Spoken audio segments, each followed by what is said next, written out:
learners. Today we are going to start a new series of class 11 physics. So now we are going to study the chapter 1, that is physical world. So the NCERT book asks us that what is physics? Do you know what is the importance of physics? The word science originates from the Latin word scientia, meaning knowing. What is science and what is the so-called scientific method? So you must be knowing what is the scientific method. So if you are going to do an experiment, you should be knowing the scientific method, a method of procedure that has characterized natural science since the 17th century, consisting a systematic observation, measurement, and experimentation, and the formulation, testing, and modification of hypotheses. So now we are going to see what is the scientific method. So this is our scientific method. So first we have to observe the thing carefully. Next, when we observe that thing carefully, we have to develop questions in our mind related to that topic, such as how did this happen? What is the reason behind its occurrence? Now we have a new topic which is hypothesis. Now what is this hypothesis?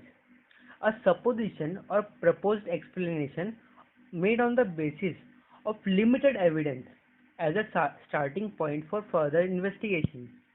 Suppose you are going to start a new experiment and you have some information about it. So this will be the hypothesis, and next you have to do the hypothesis experiments. Next we have to try out some experiments to prove your thinking. When you prove your thinking, you will get a conclusion. Reach to the conclusion from the experiments you performed. This is how you can turn out your imagination into a conclusion. So the NCERT books tell how a scientific experiment takes place. So we must be knowing that in our India, in Sanskrit, what is physics known as? It is known as Bhautiki Shastra. Remember that the basic of the progress of science is based on scientific method that we saw now. There can never be a final theory in science. So this sentence, that is, there can never be a final theory in science. So you may be knowing many theories are there by Newton, Einstein, Galileo Galilei, Ampere, etc. So there can never be a final theory. There are developments and development in every field of science. Physics can be said to be the king of nature. You must be thinking, so what is the use of chemistry then? But the chemistry is such as the collecting of stamps, but physics is the king and mathematics is the queen.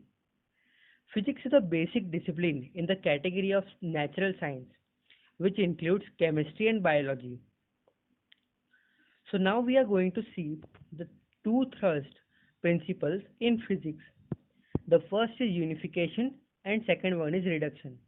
So both of these points of unification and reduction are very helpful in our scientific experiments and in the so-called scientific method. So what is unification? Suppose you have a principle that the sun attracts the earth towards it, and you know that the moon is attracted by the earth towards it. So what is the reason behind it? The reason behind both of these things is just one thing, that is gravity. The falling of a ball towards the ground is also comes under the gravity. So we have a lot of different types of principles and things happening before us. So we can unify all these things into just one thing, that is unification. Now what is reduction? So for that we have taken an example. Suppose this is a gun and it shoots a bullet towards a can, and this can hits the wall. So now we have a question, we have to calculate the force applied by the can against the wall. So you must be thinking it's a very difficult question. So we can reduce this question into simplest steps. These are the steps. So first, we can see the speeds and masses of the bullet and the gun, then calculate the momentum in both of them, then the mass of the can, conservation of momentum between the can and the bullet, calculate what will be the velocity of the can while hitting the wall, calculate the final velocity of the can, find the acceleration of the can. Now we have the mass of the can and the acceleration of the can, the final velocity and the initial velocity, the time period, we can find out the acceleration, and now we have mass also. So we can finally calculate the force applied by the can against the wall. So this is how we can reduce a complex question into simpler steps. So we have one more example of unification. Suppose this is a plastic rod and we keep a load on this plastic rod. Then what will happen? What is going to happen is that this plastic rod is going to bend downwards, and we have the sound waves that we hear. So all these come under the mechanics. You must be knowing what is mechanics, or if you don't know, we are going to study what is this. Now, what is the scope and excitement of physics? What does this mean? It means that why and how is physics interesting? It tells different ways how is physics interesting and what is the scope of physics. Basically, there are two domains of interest in physics. The first one is macroscopic. The macroscopic domain includes the phenomena at the laboratory, terrestrial, and astronautical scales. The classical physics deals mainly with macroscopic phenomena and includes subjects like mechanics, electrodynamics, optics, and thermodynamics. So you must be knowing what is the classical physics. So what does classical physics deal with? It deals with the macroscopic phenomena. So you can say that macroscopic phenomena deals with greater things. And the second one is the macroscopic phenomena. The macroscopic domain includes atomic, molecular, and nuclear phenomena. The quantum physics mainly deals with the macroscopic phenomena. The classical physics is inadequate to handle this domain, and the quantum theory is currently accepted as a proper framework for explaining the microscopic phenomena. So, as you study the electrons, protons, neutrons, atoms, molecules, and you will have quantum theory in 12th or 11th in further studies. So these all come under the microscopic phenomena.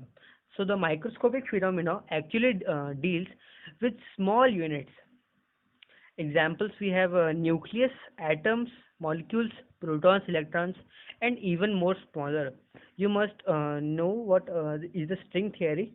You will learn in this in the upcoming classes.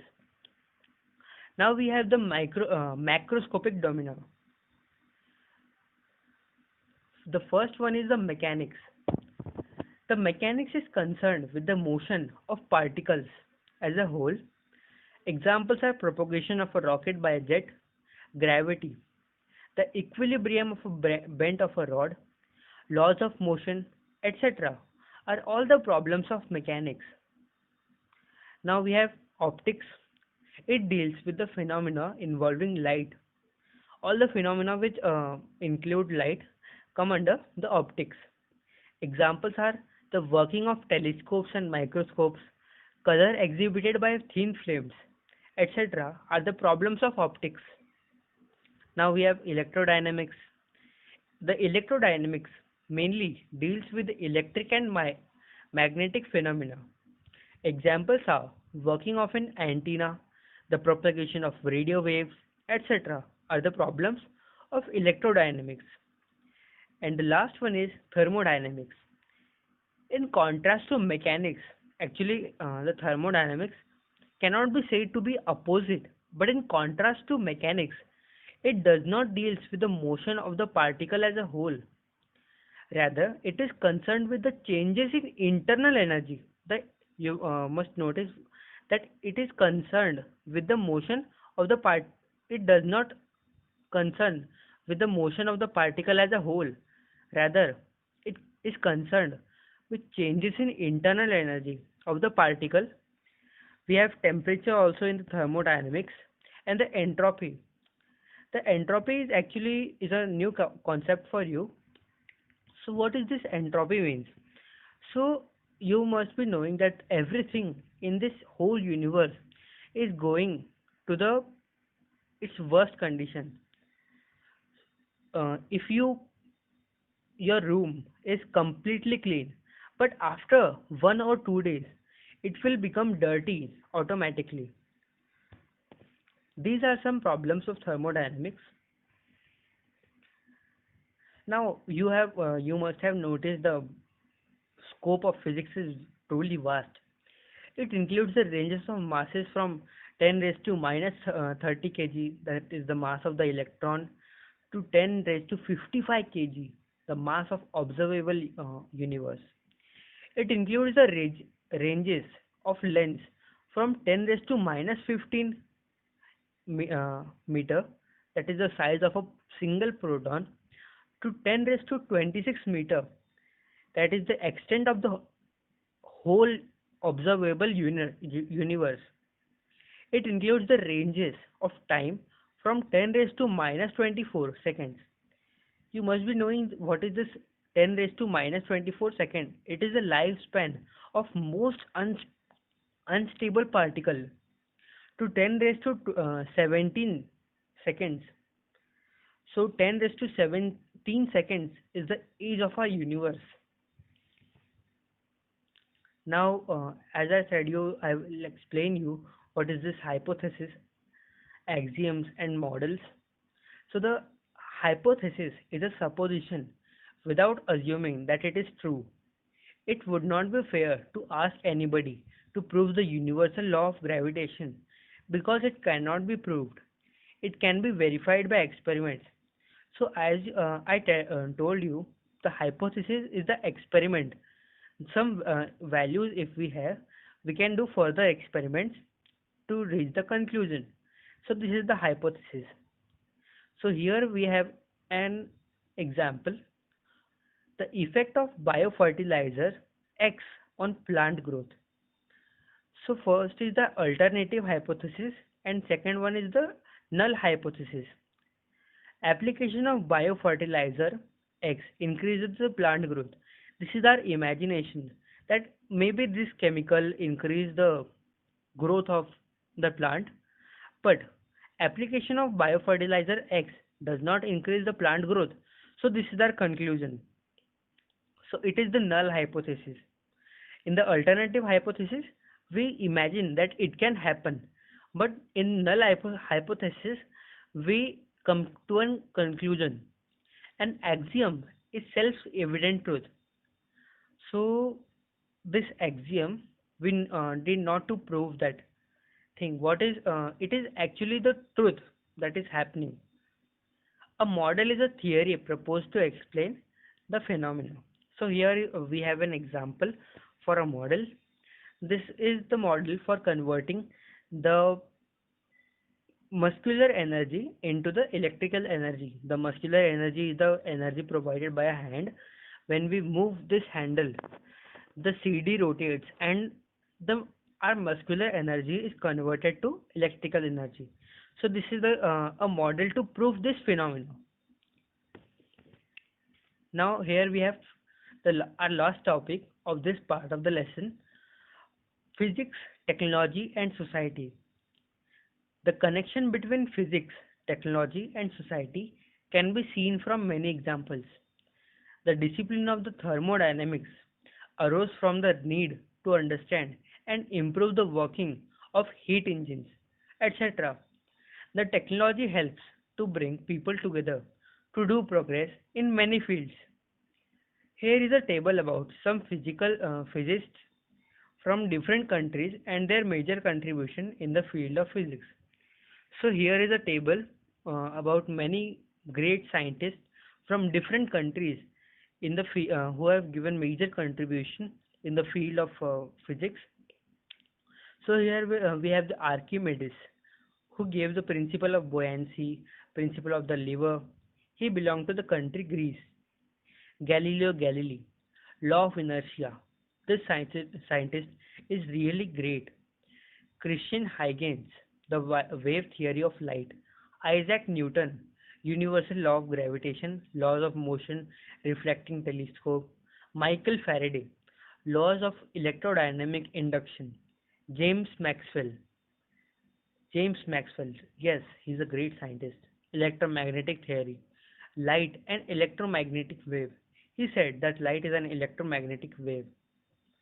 So here we have Albert Einstein also at the bottom. Explanation of photoelectric effect, theory of relativity. So if you want, you can take the screenshot by stopping the video.